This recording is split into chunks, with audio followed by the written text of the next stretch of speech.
YouTubers, welcome to today's deliberations. In this episode, we'll be deliberating a subject which is little argumentative to friends. We'll be discussing the default risks of the United States and whether the present crisis is just a drama or a reality. This matter we'll be discussing, but before that, I'll be requesting you to please like our video, forward it to your friends, and of course subscribe it.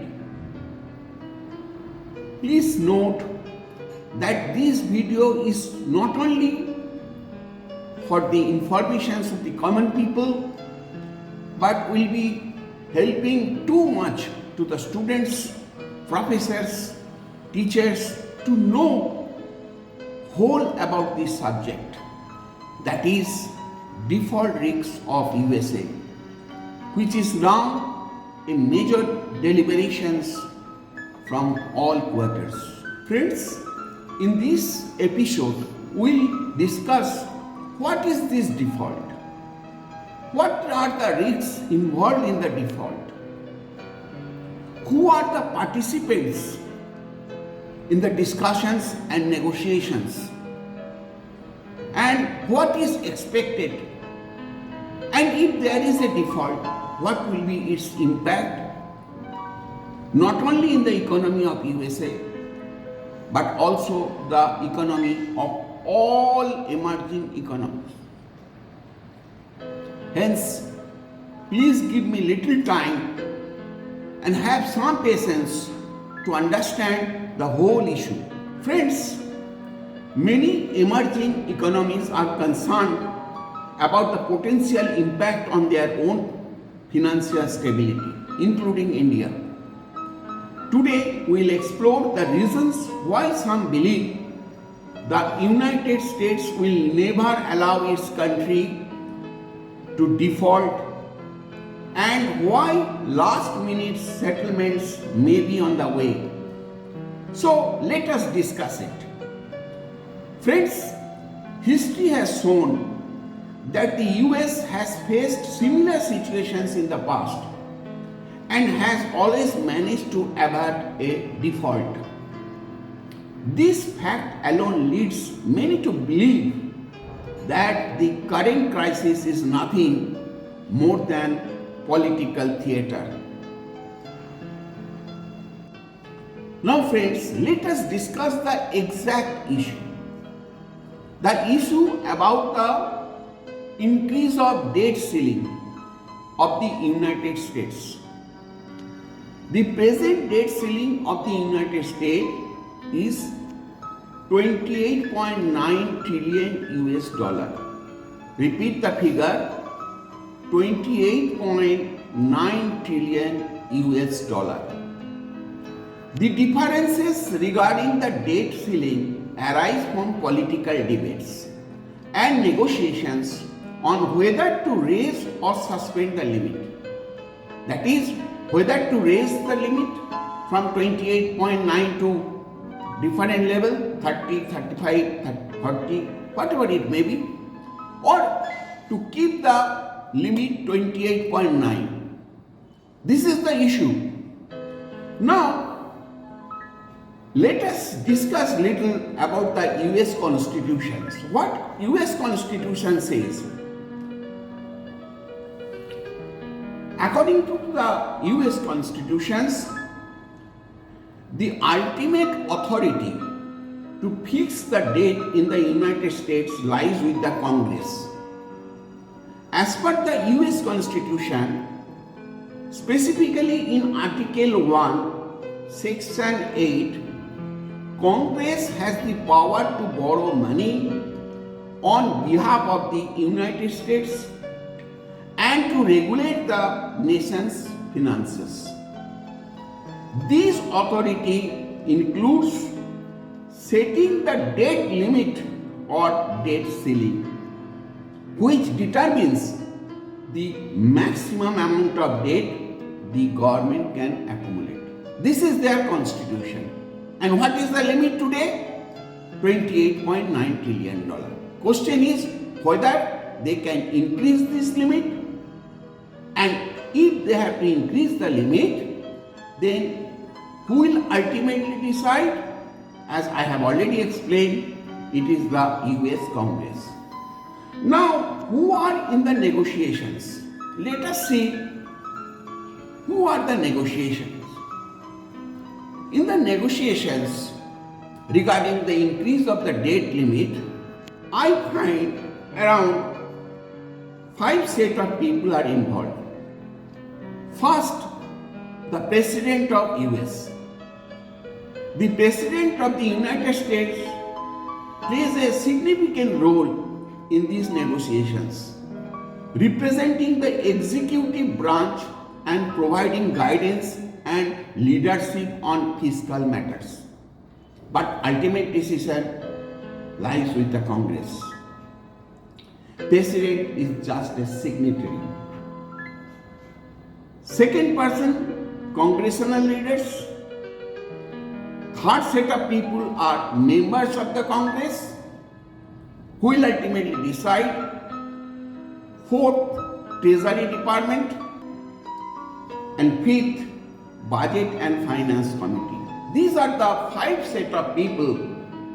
They discuss and ultimately endorsed by the Congress to fix the debt limit. So you have understood the subject is increase or keep the debt at $28.9 trillion. Secondly, we have understood who is the boss to ultimately finalize the deal. And thirdly, we have discussed the 5 set of people who are in the negotiations to decide whether to increase or to keep the limit at present level. Now, we have to discuss why it is considered as a drama. It is my own personal opinion. I have lot of reasons to subscribe my opinion on the subject.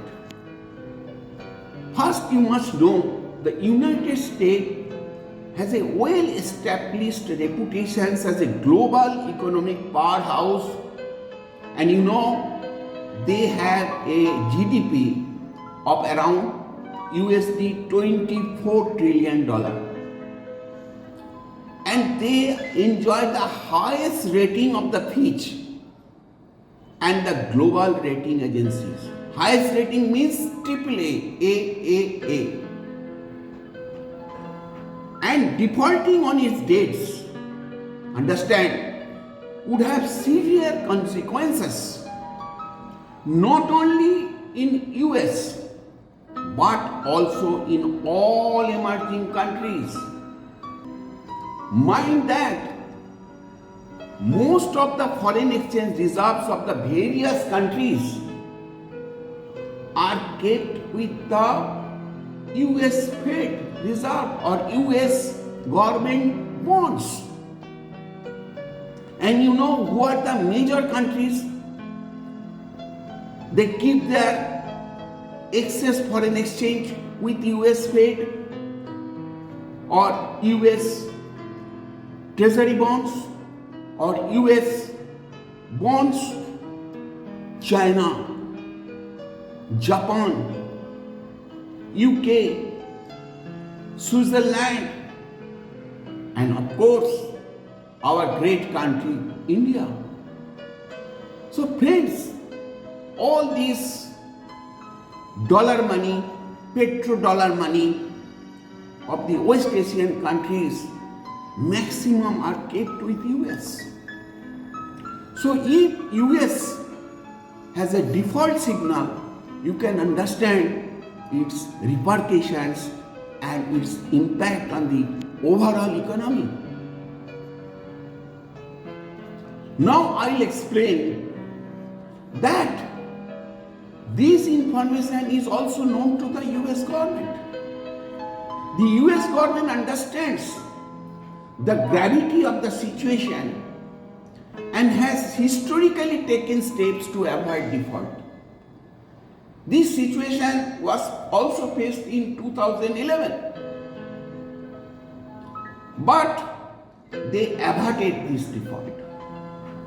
Although political debates and negotiations may create temporary uncertainty, which is facing today, you might be knowing that Dow Jones, Nasdaq are not performing well, and it has its impact on the stock exchange of other countries also because of these default risks. So it is known to the US government. Both major political parties recognize the potential catastrophic consequences of default and have a track record of finding common ground to ensure the continuity of debt payments. This is what we have analyzed, that in the past also they had a similar problem, but they averted this default because they know default means it's a collapse of the economy.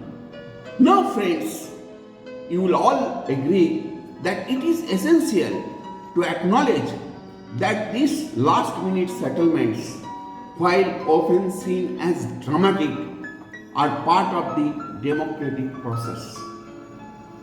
They represent the push and pull of differing ideologies and priorities within the political landscape.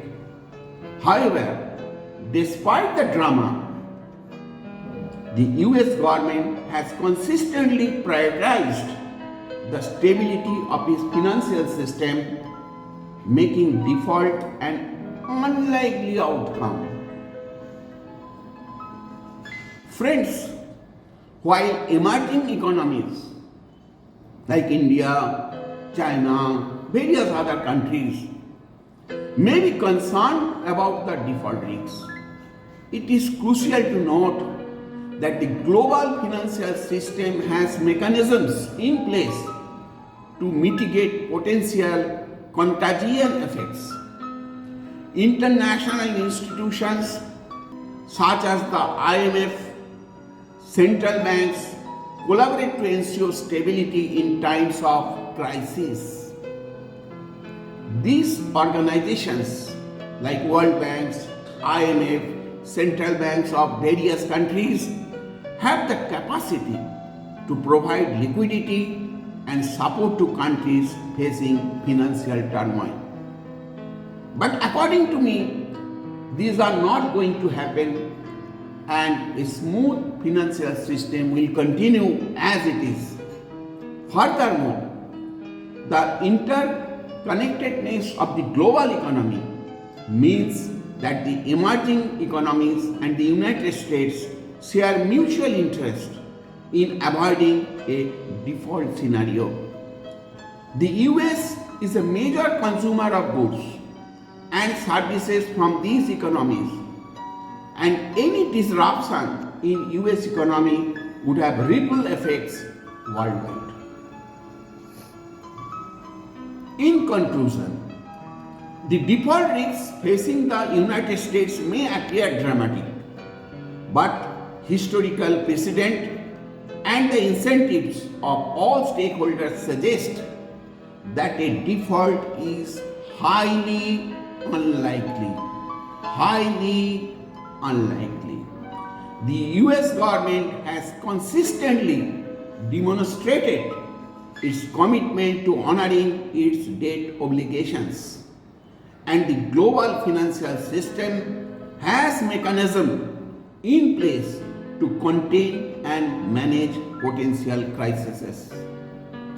While emerging economies may experience some short-term volatility, which is being faced by all emerging economies, there is no need for excessive worry. Friends, this is a very crucial subject and thought to discuss it in detail. Like US, we have also specific legislation which controls the deficit, financial stability of the country, that is Fiscal Responsibility Act. Friends, we'll wrap up today. Remember, the default rates of the US should be viewed with caution, considering the historical context and the country's commitment to financial stability. If you found this particular video informative, do not forget to hit that like button and subscribe to our channel for more and more videos on similar subjects. Thank you very much for your patient hearing.